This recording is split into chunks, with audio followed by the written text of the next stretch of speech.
বরবাদ সিনেমার জন্য কত টাকা পারিশ্রমিক নিলেন শাকিব? ঈদুল ফিতরে মুক্তি পেয়েছে শাকিব খান অভিনীত বরবাদ সিনেমা। মুক্তির পর থেকে হইচই পড়ে গেছে চারদিকে। এই সিনেমার মাধ্যমে চলচ্চিত্র পরিচালক হিসেবে অভিষেক হলো মেহেদী হাসান হৃদয়ের।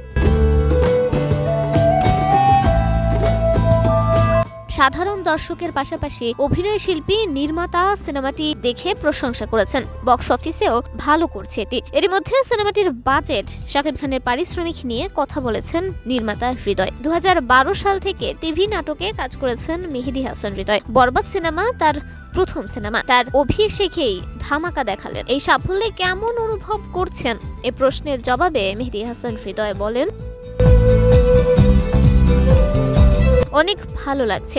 এই ভালো লাগাটা ঠিক বলে বোঝানো যাবে না। নির্মাতা, প্রযোজক, আর্টিস্ট অর্থাৎ সিনেমার সঙ্গে জড়িত সকলের চাওয়া সিনেমাটি সবাই দেখুক। সুতরাং ওই জায়গা থেকে আমরা পেরেছি। রিয়েল এনার্জি প্রোডাকশন ব্যানারে নির্মিত হয়েছে বরবাদ সিনেমা। এটি নির্মাণে ঠিক কত টাকা ব্যয় হয়েছে এ প্রশ্ন রাখলেই হৃদয় বলেন, প্রযোজককে প্রশ্ন করলে ভালো হতো। আমি একদম সঠিকভাবে বলতে পারবো না, তবে 15 থেকে 16 কোটি টাকা তো হবেই। দেশের প্রেক্ষাগৃহের সংখ্যা কমে গেছে। সিঙ্গেল স্ক্রিন ও মাল্টিপ্লেক্স মিলিয়ে এখন পর্যন্ত 123টি প্রেক্ষাগৃহে চলছে বরবাদ সিনেমা। এত টাকা কি উঠানো সম্ভব? উত্তরে হৃদয় বলেন, আমি মনে করি সম্ভব।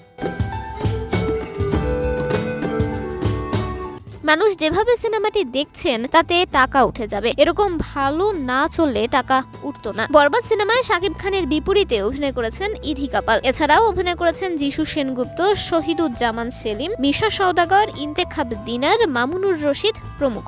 একটি আইটেম গানে পারফর্ম করেছেন কলকাতার নায়িকা নুসরাত জাহান।